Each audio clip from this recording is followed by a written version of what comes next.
Assalamualaikum warahmatullahi wabarakatuh. Waalaikumsalam warahmatullahi wabarakatuh.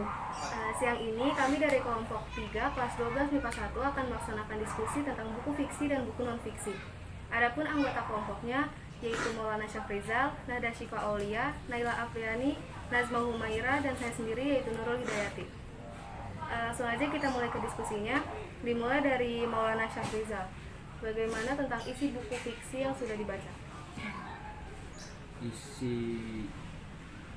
Isinya adalah tentang tradisi keislaman yang unik sebab menggunakan antara agama dan musik yang biasanya dipisahkan.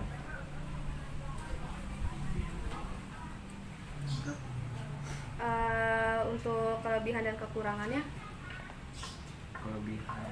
Kelebihannya adalah isinya sangat bermanfaat dan sangat membantu. Kekurangannya tidak ada kekurangan. Untuk nilai-nilai yang dapat diambil dari buku fiksi itu apa? Nilai pendidikan cinta Rasul. Manfaat yang dapat diambil dari buku fiksinya?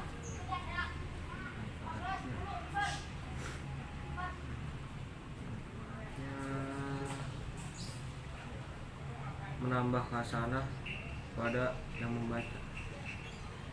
Oke, kemudian lanjut ke isi buku non fiksi yang sudah dibaca.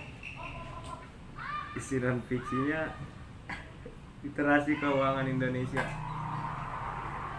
Kelebihan dan kekurangan dari buku itu apa ya? Sangat membantu dalam keuangan. Kekurangannya sulit dipahami karena sangat tipis. Yang terakhir, manfaat yang dapat diambil dari membaca buku itu? Mengenal dana pensiun lebih dekat. Cukup? Oke, terima kasih Maulana. Kemudian dilanjut oleh Nahda Syifa, bagaimana isi dari buku fiksi yang sudah dibaca? Jadi saya ini membaca buku fiksi yang berjudul Surat Kecil Untuk Tuhan. Buku ini menceritakan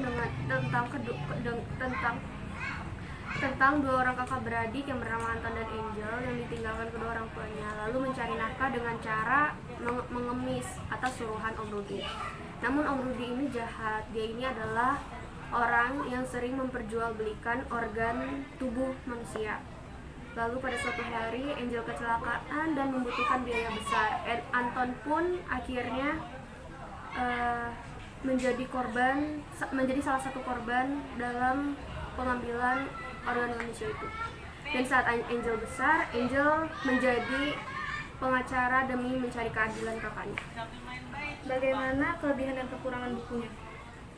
Untuk kelebihannya, buku ini cukup banyak pesan moral yang dapat kita ambil. Isinya jelas, bahasanya pun mudah dimengerti. Namun menurut saya untuk kekurangannya ini terdapat pada covernya, karena covernya ini kurang menarik dan tidak sesuai dengan apa yang ada pada isi bukunya.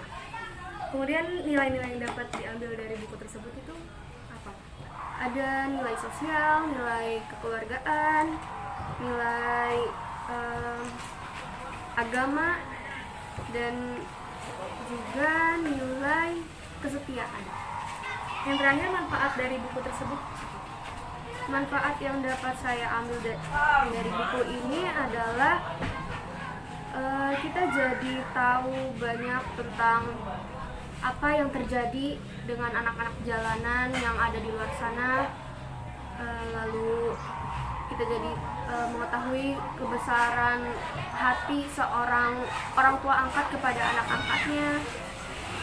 Terus kita jadi tahu nilai kasih sayang seorang kakak kepada adiknya dan kasih sayang seorang adik kepada kakaknya. Dilanjut oleh buku non fiksinya ya. Buku non fiksinya itu isi tentang buku non fiksi itu apa? Buku non fiksi ini menceritakan berisi tentang cara merawat hamster. Kemudian bagaimana dengan kelebihan dan kekurangan buku tersebut? Untuk kelebihannya, buku ini lengkap, pembahasannya lengkap dari mulai cara cara mengembangbiakan hamster, cara memandikan hamster, cara memberi pakan, cara memilih hamster yang baik dan benar. Namun untuk kekurangannya, di buku ini banyak kata-kata yang diulang. Bagaimana manfaat dari membaca buku tersebut? Manfaat dari buku yang telah saya baca ini adalah saya jadi lebih banyak tahu cara untuk merawat hamster, jadi lebih tahu banyak jenis hamster, jadi mengetahui apa yang harus dilakukan untuk merawat hamster juga, dan masih banyak lagi sih. Oke, terima kasih Nada Syifa. Kemudian dilanjut Naila Afriani. Bagaimana isi dari buku fiksi yang sudah dibaca? Buku fiksi yang saya baca berjudul Dirji. Ceritanya menceritakan seorang laki-laki tak sempurna yang dipandang sebelah mata karena kekurangannya. Ia seorang tunawicara yang hanya mempunyai satu teman dan selalu dibully bahkan oleh kakaknya sendiri. Bagaimana dengan kekurangan dan kelebihannya? Kelebihannya bahasanya lebih mengerti, alur ceritanya menarik. Sedangkan kekurangannya bukunya terlalu tebal, desain covernya yang kurang menarik. Kemudian bagaimana nilai yang dapat diambil dari buku tersebut? Nilai-nilai yang dapat diambil adalah nilai kekeluargaan, nilai persahabatan, dan nilai sosial. Manfaat dari membaca buku tersebut itu apa? Manfaatnya bisa mengetahui cara menghargai seseorang walaupun orang tersebut mempunyai banyak kekurangan. Kemudian dilanjut oleh buku non-fiksinya. Bagaimana isi dari buku non-fiksi yang sudah dibaca? Buku non-fiksi yang saya baca berjudul Catatan Seorang Demonstran. Isinya menceritakan tentang keseharian Soekarno, tentang pergolakan pemikirannya, dan juga menunjukkan luasnya minat Lee mulai dari persoalan sosial politik Indonesia modern hingga masalah kecil hubungan manusia dan hewan peliharaan. Kemudian bagaimana dengan kelebihan dan kekurangannya? Kelebihan isinya menarik dan covernya bagus dan menarik. Kekurangannya bahasanya sulit dipahami, penyampaiannya kurang jelas. Yang terakhir, bagaimana manfaat dari membaca buku tersebut? Manfaatnya mengetahui kisah keseharian Soekarno tentang pergolakan pemikirannya dan menunjukkan minat seorang Soekarno. Oke, terima kasih Naila. Kemudian dilanjut Nazma Umairah. Bagaimana isi dari buku fiksi yang sudah dibaca? Tulisan novel ini benar-benar mengagumkan, bahasa yang mendayu-dayu dan membuat kadang kita tersenyum, terbahak, sedih, dan geram.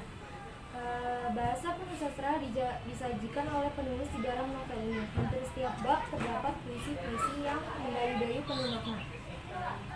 Kemudian bagaimana dengan kelebihan dan kekurangannya? Kekurangan buku ini terlalu tebal. Kelebihan buku ini bahasa yang digunakan sangat jelas dan cepat dimengerti. Kemudian nilai-nilai yang terkandung dalam buku tersebut? Hubungan manusia dengan Tuhan meliputi beribadah dan bersyukur. Hubungan manusia dengan manusia layak meliputi persahabatan, menepati janji, tolong menolong, dan kasih sayang. Hubungan manusia dengan diri sendiri meliputi pantang menyerah dan kejujuran. Kemudian apa manfaat dari membaca buku tersebut? Manfaat dari buku ini mendidik sekaligus menghibur. Mendidik supaya kita menjadi manusia yang terwadah, tahu bagaimana cara memposisikan orang-orang yang ada di sekitar kita, khususnya yang mencintai kita. Lalu kemudian dilanjut oleh buku non-fiksi. Apa isi dari buku non-fiksi yang sudah